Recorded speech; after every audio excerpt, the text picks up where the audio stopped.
All right, everybody. Welcome to this random video I'm going to make for everybody. This is going to be basically our introduction to Dynasty. I told you I was going to make a video, just doing it by myself here. Basically, going to go through the Dynasty layout, how everything works, kind of explain everything in depth a little bit. We do have created a 6-page kind of rule book, bylaw book to go off of, just clarifying everything that we do, everything that we're going to run, and it can change in the future. And I can also send this out so you guys can read it, look over it, keep it. Basically just gives you kind of an overall understanding of how we operate.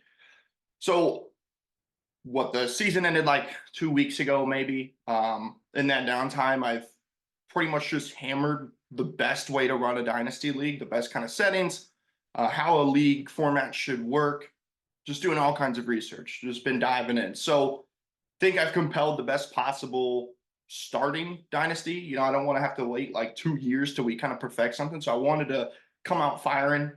This video is also for our new guy, Steven. It's also for anybody that's new to Dynasty, period. I mean, I'm new myself, but I feel like I have a pretty good grasp just watching everything that I've watched, all the information that I've been given. It's also kind of a way for you guys to feel it out. We don't have any payments in yet. Obviously, it's very early. I kind of want I want everyone to watch this video. I want you guys to be able to watch it, understand it, and really be able to commit, right? This is not just a redraft league. This isn't a 1-year commitment thing, and then maybe I can dip the next year. You're playing for the long haul. You're playing for years in advance, and I want a really successful one. I want us to be able to go on for 10, 15 years. So it's very important that, you're committed, you're dedicated, and we start out strong. So I recommend putting this video on point 2. It's probably going to be longer. I really can't help it. I'm just going to go through everything with you guys. And again, I do expect 11 views on it. It's just going to be a really, really good format for you guys to understand what we're working with. So I'm going to go through the rule book here and everything and explain how everything lays out, what we're looking at. So first and foremost, league fee, right? We upped it this year. We kind of talked about it in the chat. $30 per person. Simple, easy. We upped it 5 from the 25. Big thing about Dynasty, really important, is to have the commitment years in advance. One thing you always want to do is pay in advance. I'll still keep track of everything, and I'll make sure that money's going where it needs to be. People are paying when they need to be paying, that they're covered for the next year with rollover and whatnot. So included, we have an additional 50% of the next season's dues will be due as well. So it's $30 per season. This year you will pay $45. You are putting 50% of next season's in. So you have some money in already. The additional $15 will just roll over to the next, and then you only have to pay 30 continuing, because then that half will go to the next. Big reason that we do this is, one, so we keep you engaged, right? We're keeping you invested in the future. Number 2 is we're going to be able to trade draft picks. One rule I'll have on here is that when you trade draft picks, you have to pay up to that season. So season 1, if you're $45 in, all you have to do if you trade next year's draft pick is pay that other $15 you already invested. Then you'll just have to pay your league fee at the start of that next season. So transaction payments can be sent through Venmo Cash. We're not going to do, or Cash App. We're not going to do any cash buy-ins. I prefer everything through Venmo. Just keep it plain and simple. No refunds will be issued once the season has begun. Again, this is kind of where I want you to be invested, because we're not going to issue refunds. If you're invested in, you are invested. We're keeping everything. It's how the rollovers work. So keep that in mind. Obviously, number of teams, 12. This isn't going to change. Changing this in Dynasty is drastic come down the line. Imagine we're 2 years in and we have to throw we go 13 owners. They're going to get crap. And there's just no fair way to do it. So it's going to be 12. It's not going to change. Trading. So again, if you're trading a future draft pick, you must pay to that season's entry fee. So like I said, if you're doing next year's, you got to pay that other 15. If you're doing 2 years in advance, you got to pay that season as well. Doing 3 years in advance, you got to pay all the way up there. So just keep that in mind when you're making trades. If you're invested, it shouldn't really matter, right? You just get it taken care of early. This is a big one, big change that we're going to have, and I know this is going to tick some people off. All trades are approved with no pending trade review. Okay, I already talked about this in a video before. There is no one in this league that is smart enough or dictating enough to decide what's a good trade, what's a bad trade. You never know what someone's goals or plans are. Essentially, I'll be the judge on all final trades, and I will either disapprove. I'm only ever going to disapprove it if I think there's hard evidence that someone is tanking, throwing, there's collusion going on. Other than that, really, there's no say, right? We saw the trade deadline from our redraft season this year and how crazy it was and how it ended up working out. So we're not doing a pending review trade. I trust everybody in this league. I feel like we all should. I mean, we're all friends. We all pretty much know each other. So we're just going to roll with it. I don't think there's going to be any issues. There will be no trades during the startup draft. So I'm going to get more into the startup draft. But usually there is, right? Usually you can trade your draft picks in the draft. I do not want to do this for this league for two reasons. Number one, I don't want you guys to screw your league. I want everyone to focus solely on drafting, their best team possible for the future, right? You're not all in it to win right away. You're not all in it to win immediately and then just kind of get washed. You want to plan for the future. You want a good balance, right? You want vets, you want young guys, you want to build a structure. You're building a dynasty for years to come. You want to be able to win 3 years in a row. So I'm not allowing trades in the startup draft this season because I don't want guys screwing themselves by just trading away picks to try and build the best possible team this year. And then next year, you have nothing to build your team with. You have all vets, right? Guys retire, you have nothing to go off of. So just for this first time around with the startup draft, we're not going to be doing any trading during draft. You can do it a second after, I don't care, but no trading during draft, please. Trade deadline this year. Still going to be 2 weeks prior to the playoffs, so it will be week 13. Playoffs are going to start week 15. IR spots. We are going to allow 4 IR spots. It's a little bit bigger than we're used to. I think we only did 2, but we have a bigger roster. Now, there's a big factor when it comes to IR spots. Because your rosters are going to be so large, they're 27 players or 27 roster spots, you get 4 IR spots.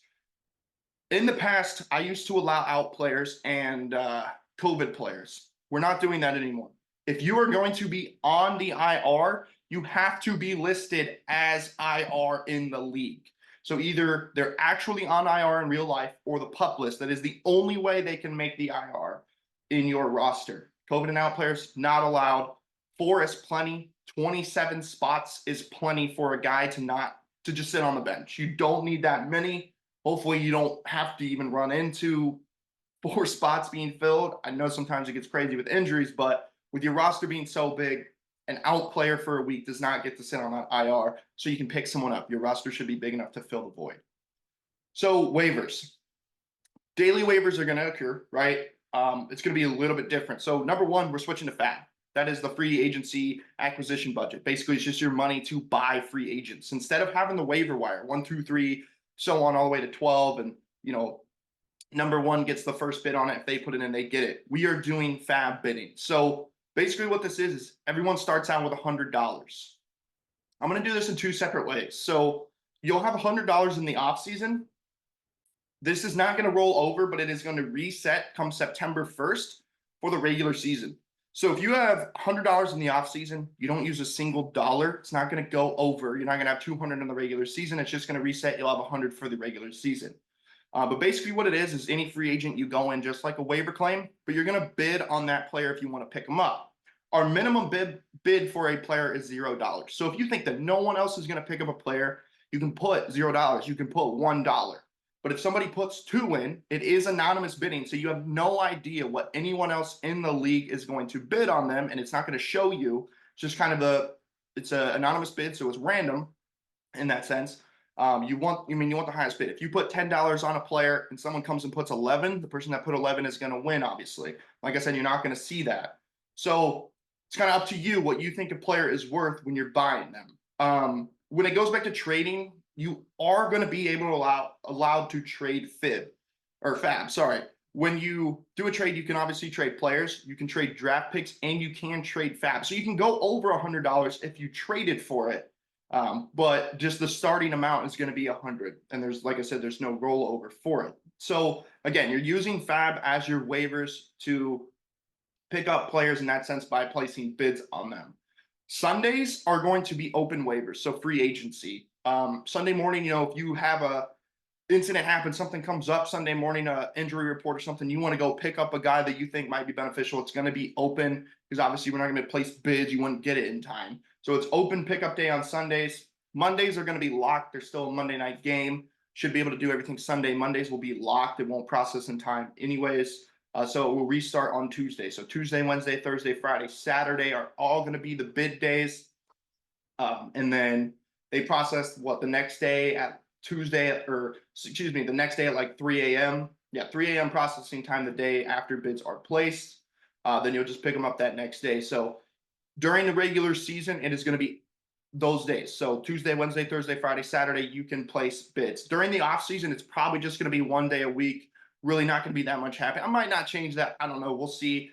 But we might just keep it one day a week to where you place, your bids on one day and it processes on like Tuesday or Wednesday. Off season, I don't think we'll be that busy to where we really need to change it. We'll see how it plays out. If you have any more questions on the fab, either A, you can go to YouTube. There's a lot of stuff explained up there. B, just contact me personally. I'll try to explain it better in depth. I'm trying not to go too crazy in this video. So rookie draft. Typically in a dynasty league, there's a startup draft where you draft, your main veterans, your main roster, and then you have your rookie draft. Now, what we're going to do to start is just include it all together. We're not going to have two separate drafts. We're just going to have one big draft. A typical rookie draft. So in the future, we will do a 4-round linear draft.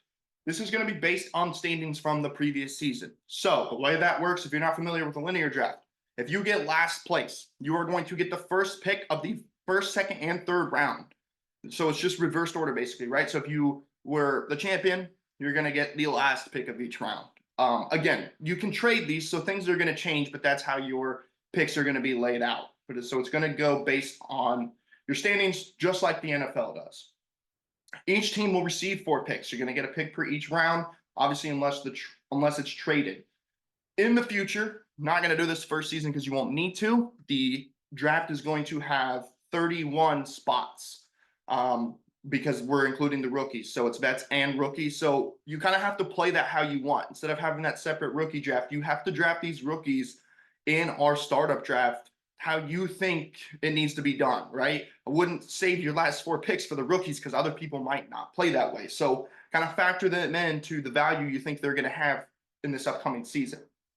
So in the future, when we do rookie drafts, and we'll only do the rookie draft, so that 4-round draft, I will adjust the roster to 31. So the roster size will be 31 for the rookie draft. So you can pick up 4 new people or however many picks you have, and then kind of operate your roster in that offseason. I'll shut it off eventually. So you'll have to have people cut by then or placed on your taxi squad because eventually it's going to go back to 27, but I up it to 31 just for the draft. So you can pick up those players and you don't obviously have don't have enough spots to make your draft picks.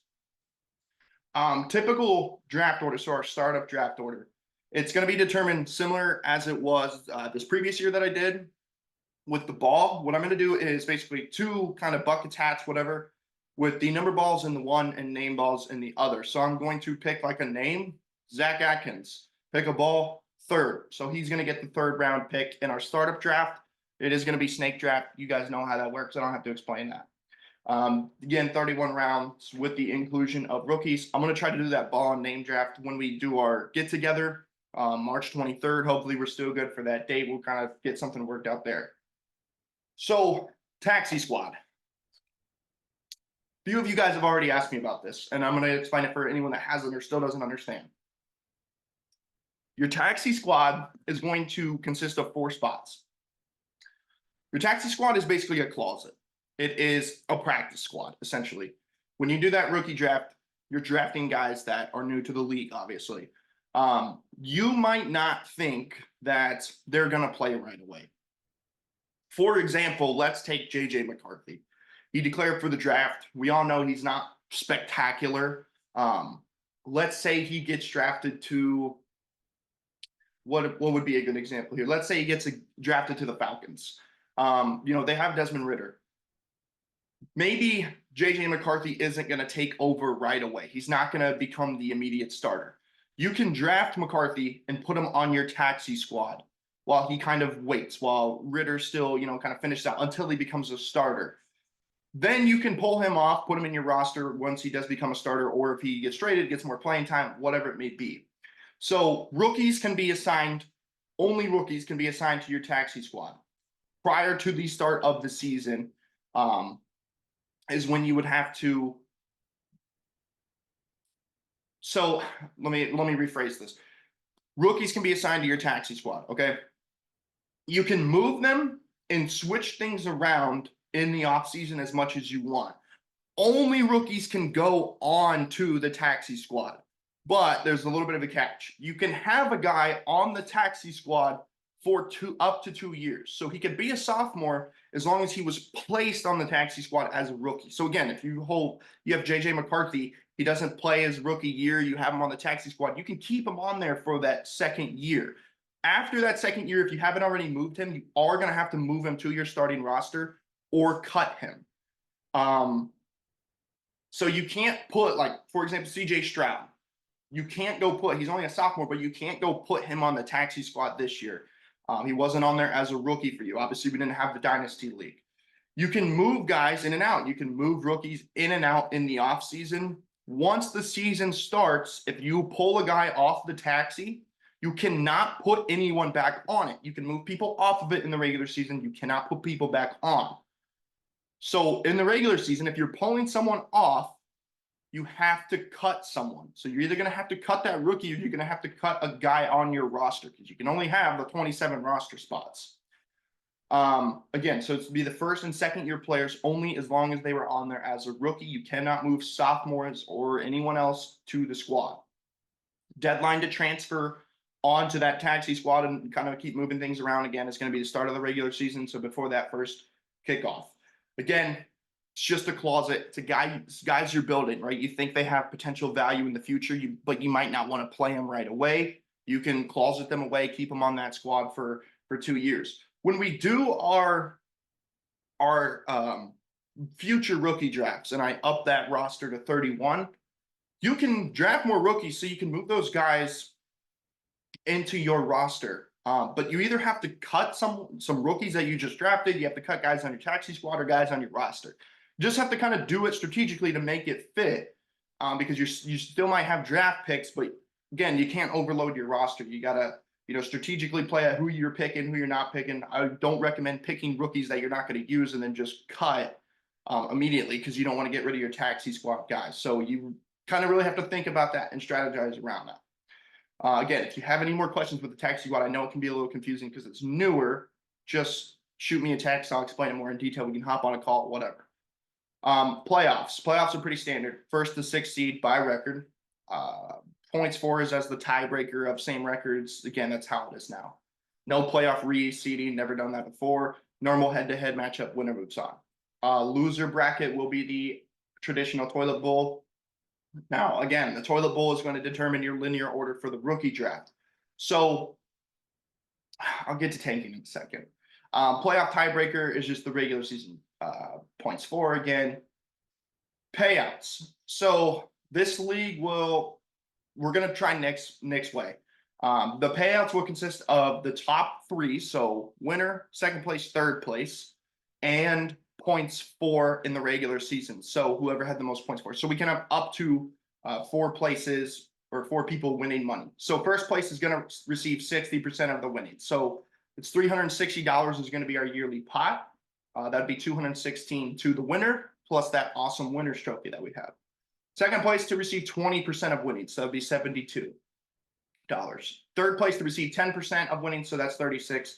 And then that manager with the most points for, also 10%, so also 36. Now, obviously, if you are, say, third place and you have the most points for the season, you're going to win that as well. So you can win up to 72. That goes for second and first place.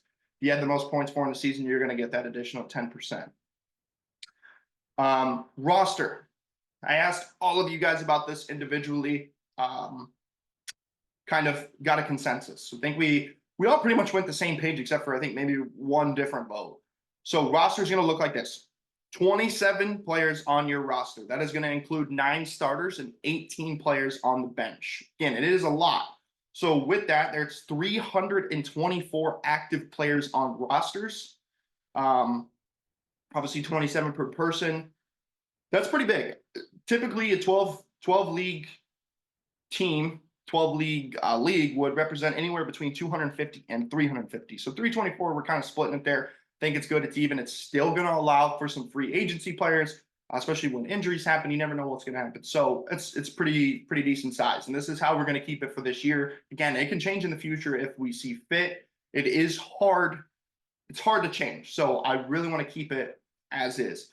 Roster is going to look like this: 1 QB, 2 running backs, 2 wide receivers, right? Standard stuff. 1 tight end, 2 flex. All normal stuff. Big difference this year is that super flex. So for those of you that don't know what a super flex is, it allows you to play either quarterback, running back, wide receiver, or tight end in that position. Reason you do super flex over, I guess, 2 QB. Some people do 2 QB leagues.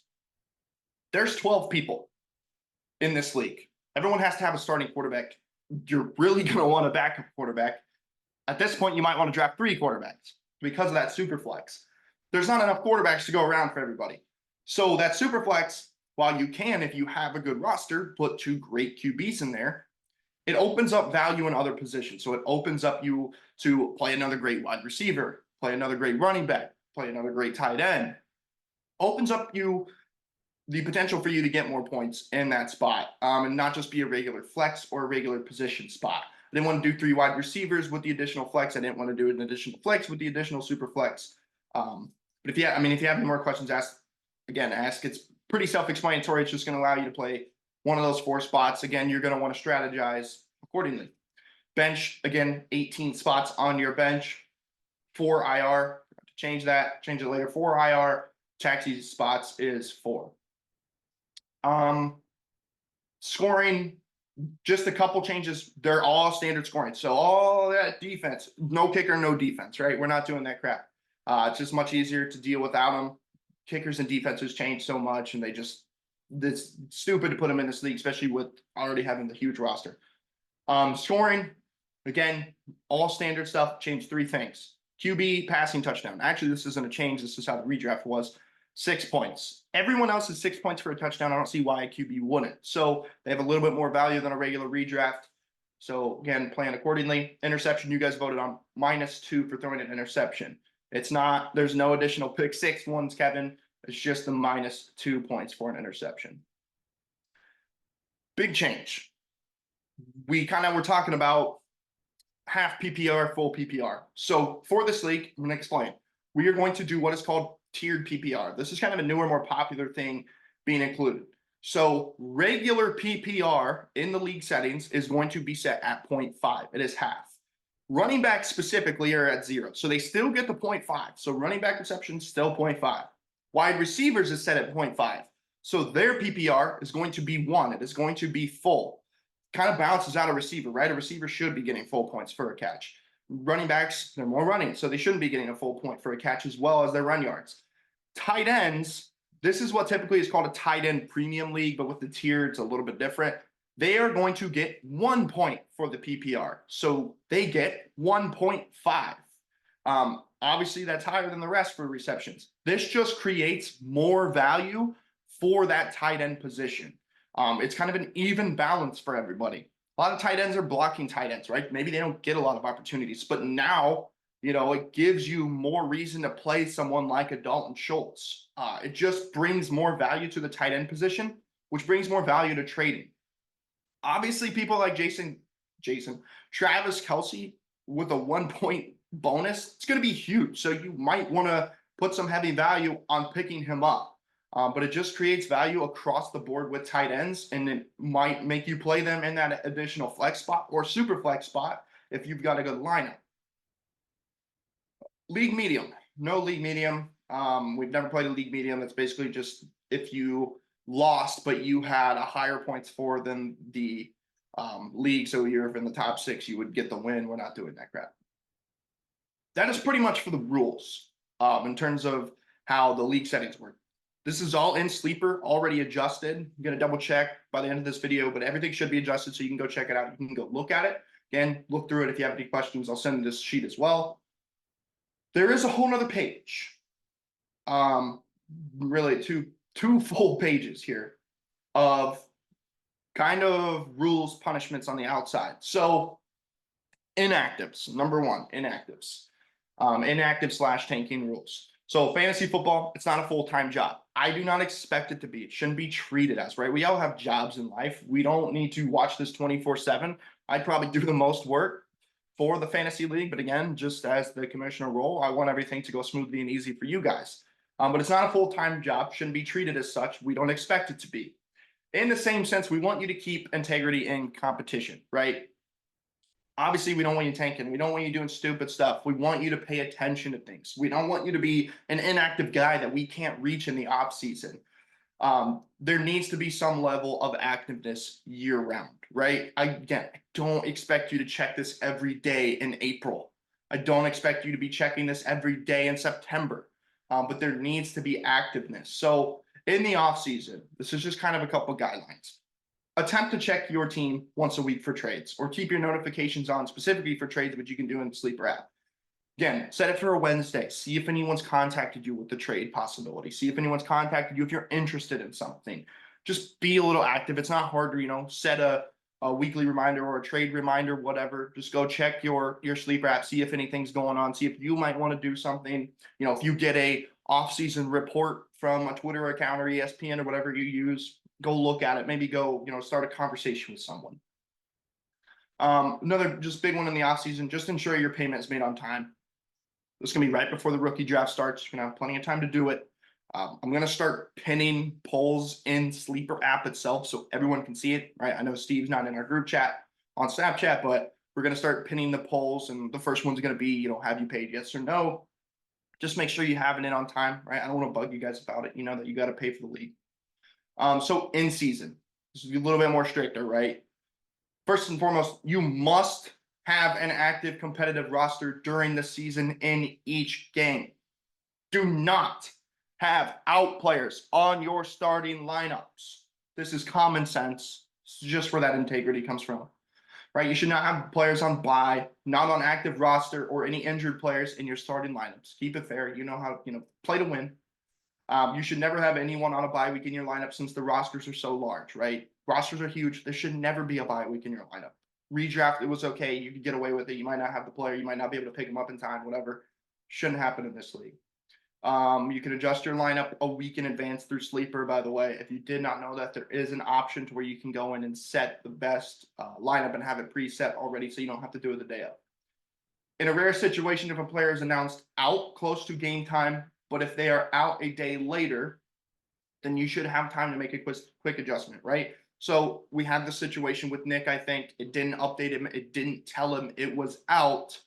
I understand. You're not going to get a punishment for that. No, I'm not going to fix it. That's just the way it is. It sucks. I hope it doesn't happen anymore. But, if you're getting that notification the day before, that roster should be fixed. You should not be playing 4th and 5th string players over players that are actual starters, right? If JJ McCarthy's not playing, if he is the 3rd string quarterback on a team, he should not be sitting in your starting lineup over Lamar Jackson. It's just common sense again, right? Most of this is common sense. You guys don't do this stuff anyways, but just a reminder, it's in here. Use logical thinking and reasoning. Again, same thing right there, right? Just make sure you're playing people that are actually playing in your starting spots. There should be no bench your best players, taking Patrick Mahomes out of your lineup and putting in junk. Just don't put your clear starters on the bench, right? This is tanking the wrong way. There's tanking the right way. There's tanking the wrong way. There's going to be tanking in the league. You can't avoid it. You can't get around it, and it can benefit you, right? And kind of one explanation for that is if you're in the close to the playoffs, say week 13, you have 0 chance, right? You're already out. You're, losing record. We know you're not going to make it. You're not going to start everyone to just tank through the playoffs. What you should be doing, tanking the right way, is making trades. and not terrible trades, just maybe you're trading some value for future picks. If I'm seeing that, right, I know that you're tanking for purpose, right? You're getting future trade picks.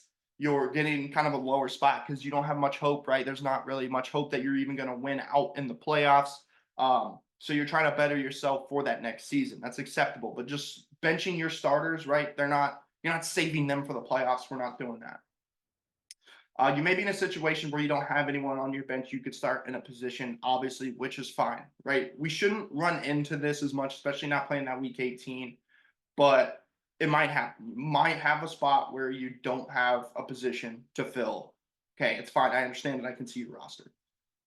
So next page is pretty much just the penalty for breaking these rules, right? I know Huffy was pumped over this. He contacted me about it on those year-end evaluations, like, we should have punishments, whatever. And I do understand, especially in a league like this. So for inactive roster, wrongful tanking. First time, it's going to be a warning. I'm going to adjust your lineup accordingly.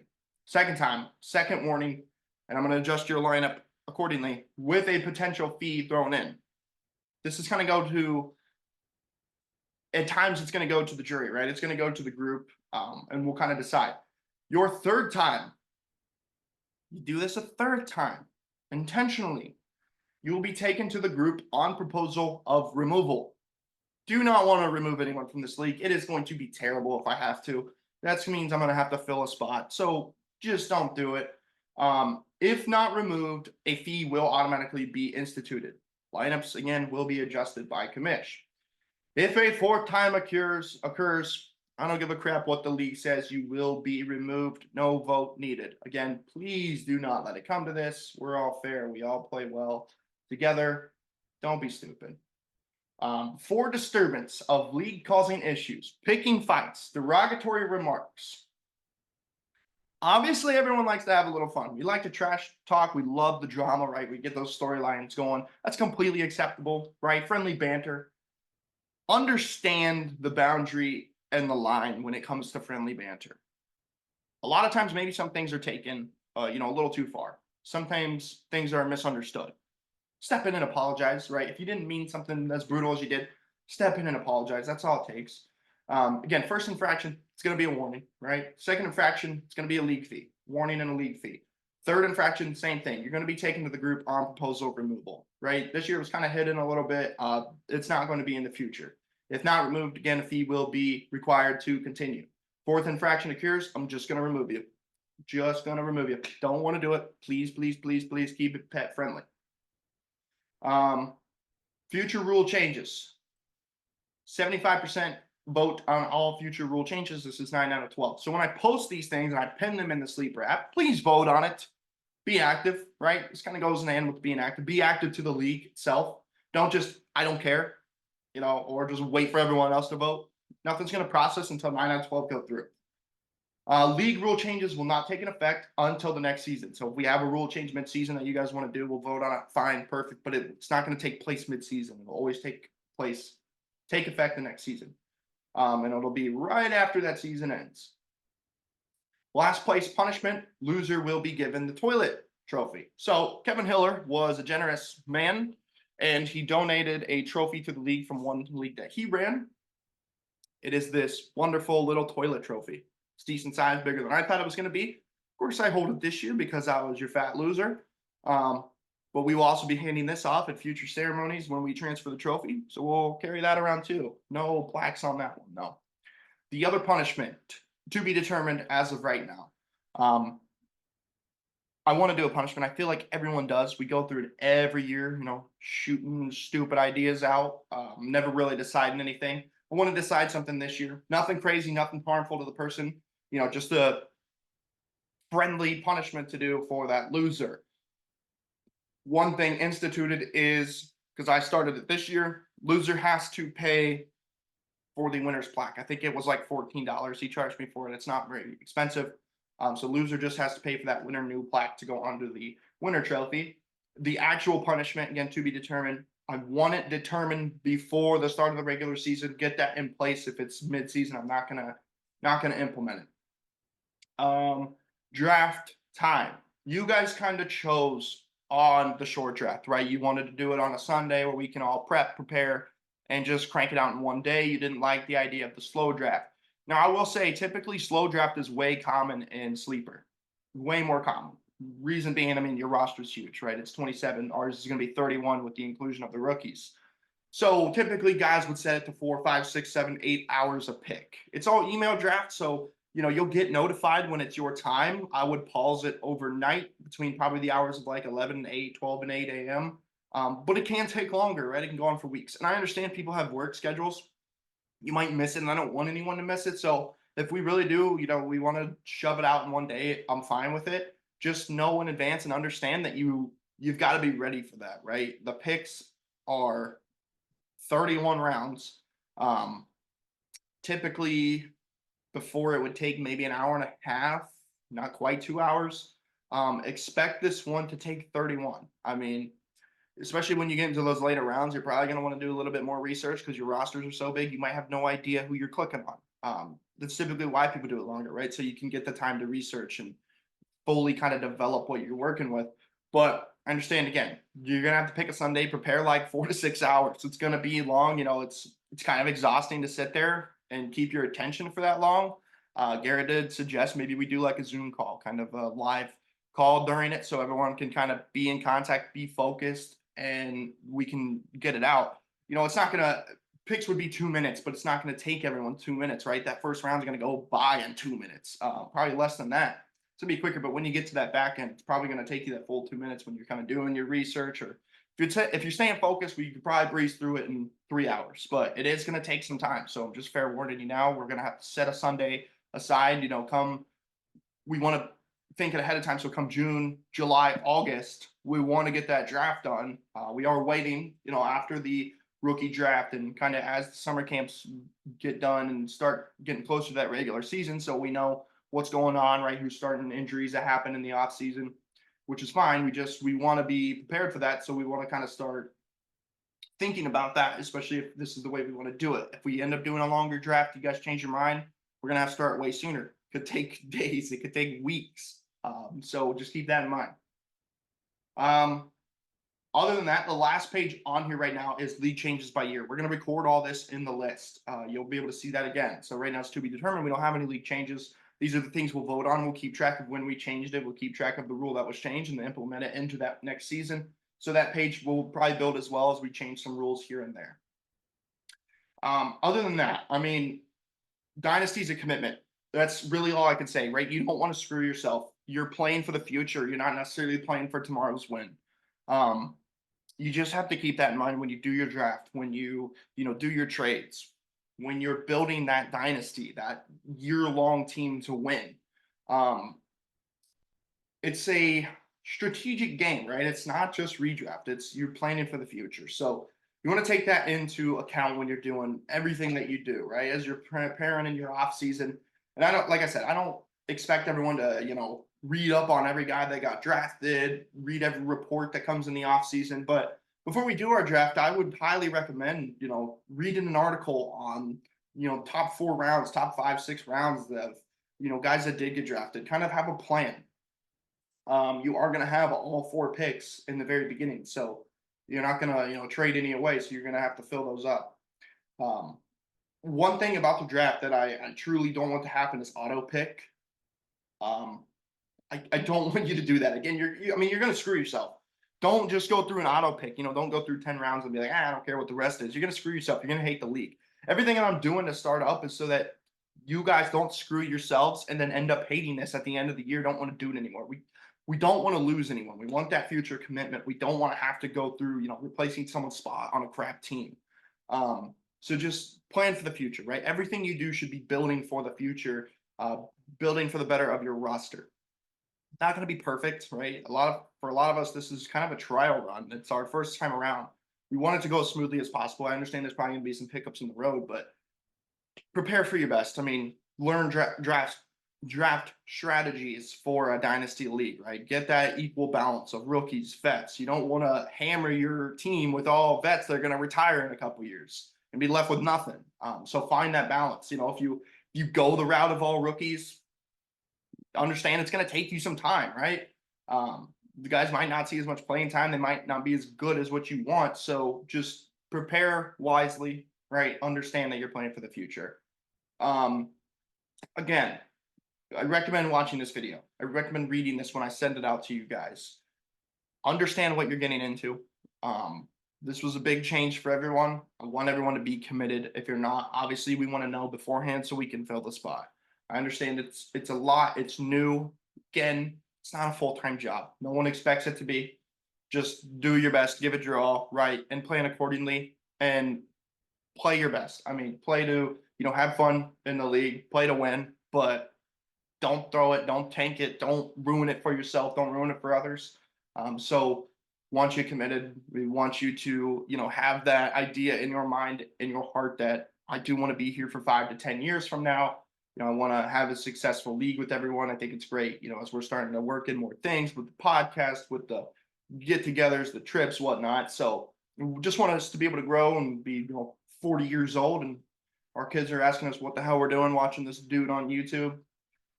But that's really all I have for the league. So hopefully, I don't think this didn't take as much time as I thought I was going to. But again, watch it, please. If you have any questions about anything, bring it up in the chat. Bring it up to me personally. I'll explain it better. If there was something that you guys collectively feel is BS or wrong to start, maybe we take a second look at it and we kind of change it. This is really just kind of trying to feel everything out and get it set to how we properly want it to be. Not trying to be, too pushy with everything, but at the same time, I want it to roll smoothly to start and try to avoid all the disaster hiccups and things go wrong so bad that we never want to do it again. So then, contact me when you watch. I do want to know. Let me know when you watch it. If you're to this point, let me know that you've watched this so I kind of know who has and who hasn't. But other than that, thank you. Take some time, go over this stuff, ask questions, and see you guys at our meetup, hopefully.